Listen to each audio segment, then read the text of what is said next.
सुखी बसे संसार संग दुखिया रहे न को, ये अभिलाषा हम सबकी भगवन पूरी होय।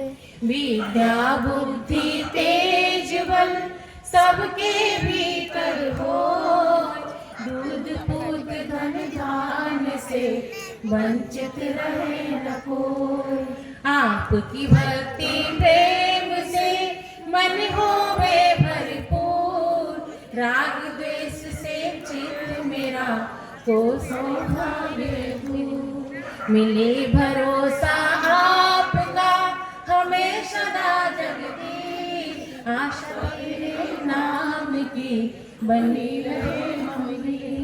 पाप से हमें बचाइए करके दया दयाल, अपना भक्त बनाइए सबको करो निहाल। दिल में दया उदारता मन में प्रेम अपार, हृदय में वीरता दो मेरे करतार।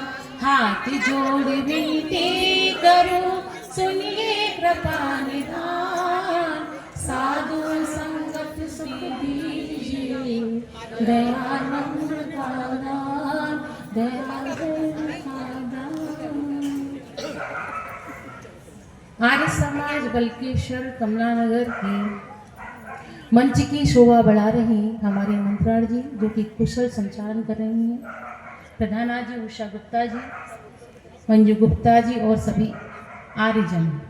कहा जा रहा है समय कम है, तो थोड़ा समय कम लेते हुए मैं आज, जो कि सभी को पता है नारी विशेष है, आज नारी के ऊपर तो मेरा विषय है, नारी के ऊपर ही बोलना।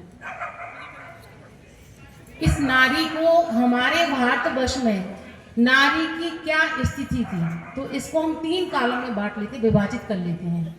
सबसे पहला काल आता है वैदिक काल, फिर आता है उत्तर वैदिक काल यानी मध्यकाल, और लास्ट वाला चलता है आधुनिक काल। तीनों कालों में क्या क्या स्थिति थी, इस पर हम चर्चा करते हैं।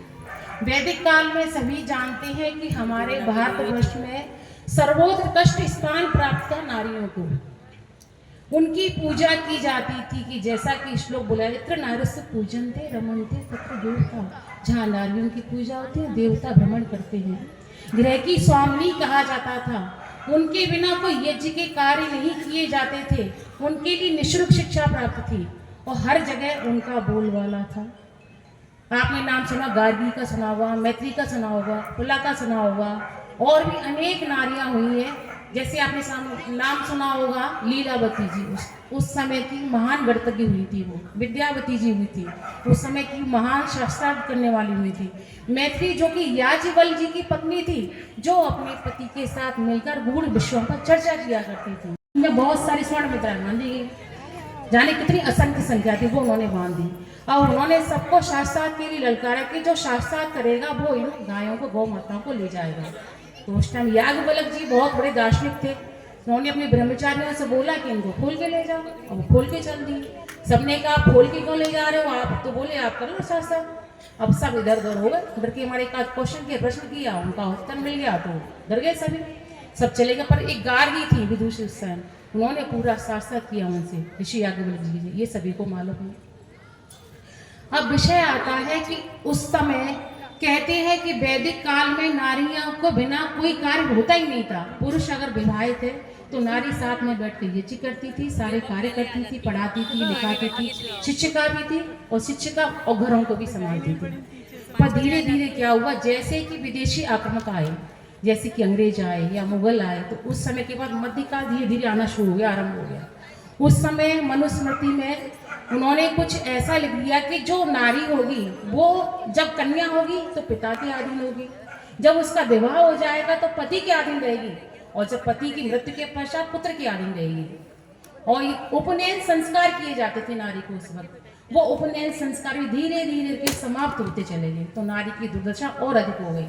वैदिक काल में जो 17-18 वर्ष पर कन्या का विवाह किया जाता था, वो धीरे धीरे मध्य काल में 7 वर्ष 8 या 9 वर्ष पर किया जाने लगा।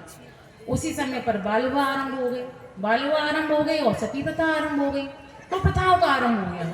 और जो विधवा विवाह हो जाता उनका विवाह नहीं किया जाता था, वो अपना जीवन ऐसे ही यापन करते थे, उनका विवाह नहीं होता था, बहुत सारे कष्ट मिलते थे। शायद आपने देखा हो, कभी सुना भी हो कि उनके लिए अलग स्थान बना दिया जाता था, वहाँ वो निवास करती थी, अपने आप भोजन बनाती, अपना मिलने, मतलब कोई रिश्तेदार आता, कोई परिचित आता तो उनको मिलने नहीं दिया जाता था, अशुभ समझा जाता था। ऐसी स्थिति दयनीय हो गई नारियों की। अब क्या हुआ कि जो ये बाल विवाह शुरू हुआ, इसका एक कथन ये भी आता है, मैंने सुना है कि जो मुगलों का आक्रमण हुआ था वो कन्याओं का अपहरण कर लेते थे, इसीलिए जल्दी से विवाह कर देते कन्याओं का, जल्दी से विवाह हो जाएगा, पर्दा प्रथा में रहेंगी, विवाह हो जाएगा तो इनको उठा के नहीं ले जाएंगे, इसलिए पर्दा प्रथा भी आरंभ हो गई। पर ये आपको सुनकर खुशी होगी कि ये जो हमारा जो ये सब कुप्रथा आरंभ हुई, इनको दूर करने का प्रयास हमारे स्वामी दयानंद जी ने किया, और किसी ने नहीं किया, उन्होंने किया। सारी कुप्रथाएं धीरे धीरे उन्होंने नष्ट करते चले गए। बाल विवाह था वो धीरे धीरे करके शिक्षा प्रदान की, गुरुकुल खोले गए, उन्होंने गुरुकुल खोले, तो धीरे धीरे कुप्रथा हटती चली गई। जैसे कि आपने सुना हो पहले युग में पद्मावती रानी का नाम भी सुना होगा आप सभी ने, ये जौहर कर दिया। जो अलाउद्दीन खिलजी था उसने अपने राज्य के विकास के लिए बहुत सारे आक्रमण किए, पैसे के लिए किए, राज्य का विकास किया, उसके लिए बहुत सारे आक्रमण किए। पर उसने देखा कि जो चित्तौड़ की रानी है बहुत रूपवती है, उसने सुन रखा था सभी से, तो उसने वो अपना लेटर लिख के भेजा, पत्र लिख कर भेजा अपने उसके साथ, दूत के साथ। तो जो राजदूत वहाँ के जो थे, राजा थे, सैनिक थे, सब थे, तो उन्हें बड़ी गुस्सा आई कि हमारी रानी के लिए पत्र लिखकर भेजा है कि मुझे आपकी पत्नी चाहिए अपने लिए। तो सबको बड़ी गुस्सा आई, सबने फिर युद्ध किया तो जो कुंवर रत्नलाल जी थे वो वहाँ पर मारे गए युद्ध में। अब रानी को पता पड़ी तो रानी ने 14,000 नारियों के साथ मिलकर जौहर किया। आज भी वो जगह है जहाँ पर उन्होंने जौहर किया गया था। तो 14,000 रानियों के साथ जौहर किया। उसे मालूम थी कि ये आएगा खिलजी और मुझे उठाकर ले जाएगा, तो अपने चरित्र के लिए, अपने स्वाभिमान के लिए उसने उसको जला दिया, अपने आप को जला दिया। और 14,000 रानियां, सोचो, उन्होंने अपना अग्नि में प्रदीप्त कर दिया अपने आप को। सोचो कभी आप रोटी सेकती हो, रोटी का जरा सा टुकड़ा हट जाए तो क्या लत होती है, वो जल जाता ना। उन्होंने अपने आप को जला दिया। तो उसने सोचा अरे ये क्या है, यहाँ की रानियाँ बताओ अपने स्वाभिमान के लिए अपने आप को जला देती हैं। एक बुढ़िया बैठी, उससे पूछा कि अच्छा अम्मा ये बताओ, ये रानियाँ कुछ मेरे लिए कुछ लिख कर गई है, इन्होंने क्यों जला दिया? कि तेरे कारण जलाया है, तेरे दुष्ट तेरे पीछे सब कुछ हुआ है। इन्होंने अपने आप को जौहर किया कि कुछ लिख कर दिए कि हाँ दीवार पर लिखा हुआ है, देख उसको पढ़कर। तो उसमें लिखा हुआ था कि पद्मिनी, बस एक लाइन पर बोल के खत्म करती हूँ। पद्मिनी सी सूरत को तू खिलजी पा नहीं सकता, पद्मिनी सी सूरत को तू खिलजी पा नहीं सकता, ये भोजन शेर का है, इसे कुत्ता खा नहीं सकता, इसे कुत्ता खा नहीं सकता। अब मैं थोड़ा सा बहनों को, बच्चों के ऊपर थोड़ी सी लाइनें 4 लाइन में बोलूँगी कि हम अपनी बच्चों को गुड़िया पकड़ा देते हैं, गुड़िया से खेलो, तो गुड़िया जैसे सीखती है, खेलती है, वही वो करने लग जाती है आगे चलकर। तो बच्चों को सिखाओ, तलवार सिखाना भी सिखाओ, डंडे चलाना भी सिखाओ, और कुछ उन्हें कुछ परेशानी हो, कोई उन्हें छेड़े करे, कुछ करे तो उसे लड़ना भी सिखाओ। इसके ऊपर 4 पंक्तियां हैं। गुड़िया जैसे शौक तुम्हारे, गुड़िया जैसे शौक तुम्हारे, गुड़िया से बन जाती हो, गुड़िया जैसे शौक तुम्हारे, गुड़िया से बन जाती हो, वीर प्रसूता होकर भी पल पल क्यों नीर बहाती हो, वीर प्रसूता होकर भी पल पल क्यों नीर बहाती हो। अरे शक्ति स्वरूपा हो तुम तो, अरे शक्ति स्वरूपा हो तुम तो, जगदम्बा की अवतारी हो, जगदम्बा की अवतारी हो।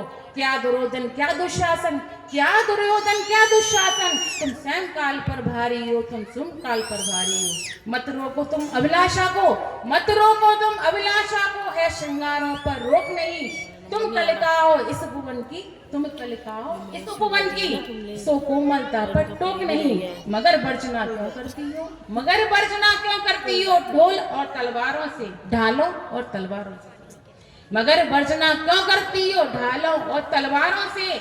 एक बार बस लगन लगा लो, मृत्यु नचाती धारों से, मृत्यु नचाती धारों से।